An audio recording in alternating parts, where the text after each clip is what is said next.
Buenos días a todos y bienvenidos a esta sesión de comunicaciones orales breves. Somos María Teresa Coiras y yo, María Ángeles Jiménez, del Centro Nacional de Microbiología, quienes vamos a moderar esta mesa. Cada presentación contará con 5 minutos de exposición, seguidos de 3 minutos para discusión o preguntas. Y sin más preámbulo, pues vamos a comenzar con la primera comunicación, que lleva por título Acute Bacterial STIs and SARS HIV-1 reactivation and increased CD4 plus T cell susceptibility to HIV-1 infection in R-Suppress PLWH, que será presentada por Luis Fernando Lemus Aguilar del Instituto de Salud Carlos III. Cuando quieras. Buenos días. Primero que nada, gracias al comité científico que nos haya seleccionado para poder presentar hoy nuestros resultados. Se sabe que el reservorio viral del VIH-1 es la principal barrera para la cura del VIH. Eso se debe en parte a que es un reservorio latente de larga vida y que mediante la terapia antirretroviral actual no es posible erradicarlo. Las infecciones de transmisión sexual se han demostrado que potencian en cierta medida la transmisión del VIH. Eso se debe principalmente al daño epitelial provocado por ITS ulcerosas. En particular, las ITS bacterianas inducen inflamación de la mucosa y una activación inmunosistémica. Eso en personas con VIH pueden provocar una reactivación del reservorio y por tanto una expansión de la infección.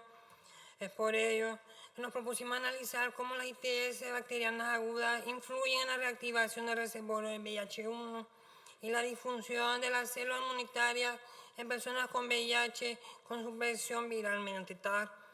Para lograrlo, hemos establecido los siguientes criterios de inclusión para seleccionar los sujetos de estudio que presenten una edad mayor de 18 años, con una infección por VIH y con 2 o más años de TAC eficaz, con una carga viral indetectable, con un nivel de células CD4 mayor a 500 células por milímetro cúbico y con un ratio de CD4 sobre CD8 entre 0,8 y 1. A través de eso establecimos 2 cohortes. En la primera cohorte tenemos a personas con VIH con una infección aguda causada ya sea por gonorrea o por clamidia.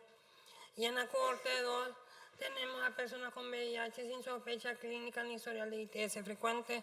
Esa cohorte nos servirá a nosotros como grupo control. A partir de una muestra de sangre de los sujetos de estudio, tomamos una parte para la extracción de ADN y mediante una PCR digital de gotas determinamos el tamaño del provirus. El resto de la sangre se somete a un gradiente de separación mediante FICOL para la obtención de los linfocitos y mediante sintometría de flujo se determina la reactivación del provirus. En cuanto a la descripción de los participantes, no observamos diferencia entre ambas cohortes en cuanto a las características demográficas, ya que todos los sujetos son hombres que tienen sexo con hombres con una edad similar. Tampoco se observan diferencias en cuanto a las características de la infección por VIH, ya que en los años de diagnóstico de VIH el ratio CD4 sobre CD8 y los años de terapia antirretroviral son similares. Mientras que las características de la ITS de la cohorte 1, un 48% de los casos fueron causados por clamidia, mientras que un 52% fueron causados por gonorrea. Mientras que los sujetos de la cohorte 1 fueron identificados en un 68% mediante una proctitis y un 32% mediante una uretritis.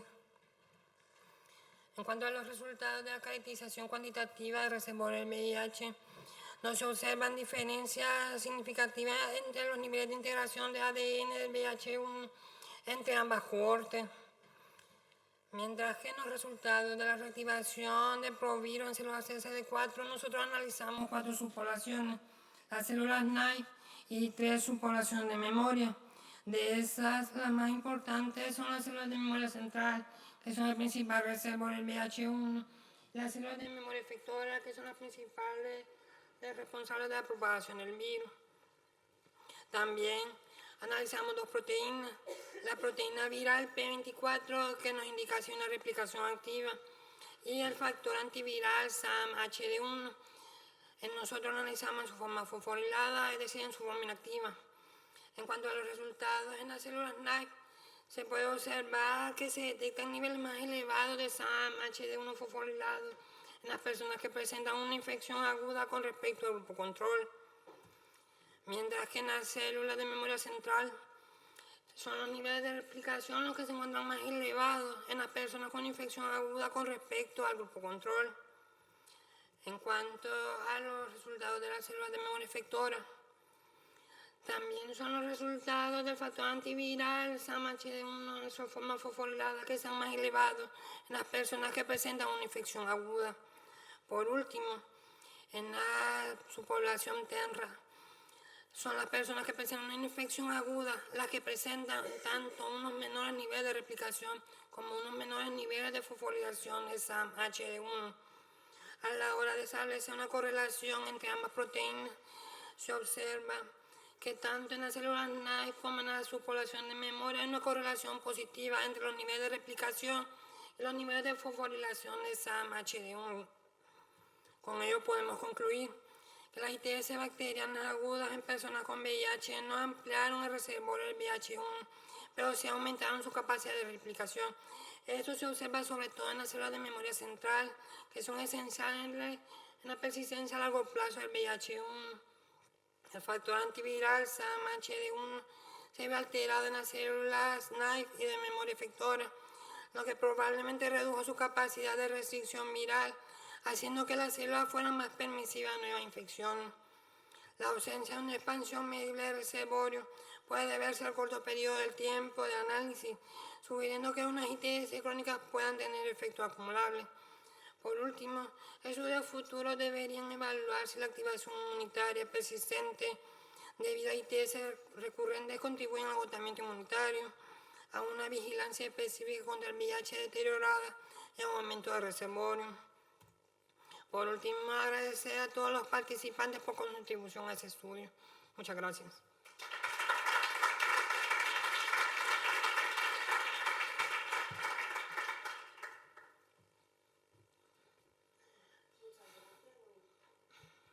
Muchas gracias, muy interesante. ¿Hay alguien en la sala que tenga alguna pregunta? Por favor, te pediría, Luis es sordo, nos ha pedido que lo digamos, si puedes hacer la pregunta clara y despacio. Gracias. Clara y despacio. Pero es que igual estoy un poco dormida y es mi problema, o sea, la reactivación se basa en el... No, por lo menos no le transcribe bien. Perdón, la reactivación se basa en la expresión de SAM-HC1. Creo que no tengo muy bien la pregunta. La reactivación se basa en la expresión de SAM-HD1. De SAM. De SAM. No necesariamente, sino que en la reactivación nosotros la analizamos con la proteína viral P24. Lo que nosotros analizamos con SAM es los niveles de restricción naturales que tienen las células. Entonces, hay una mayor fosforilación de SAM-HD1, habría una menor restricción ya que hay una mayor cantidad de pool de DNTPS que permitiría una replicación del virus. Pero es que no me acuerdo de haber visto diferencias en el P24.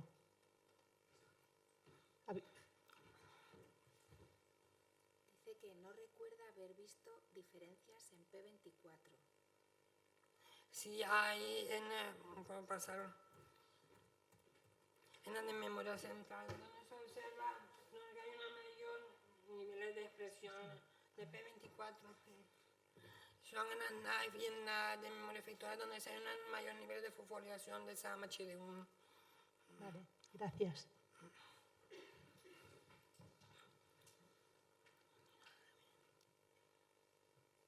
Luis, ¿tú crees que esto se podría utilizar para hacer una estrategia de shock and kill, aprovechando que hay reactivación del reservorio, dar un tratamiento inmunomodulador citotóxico? Sí,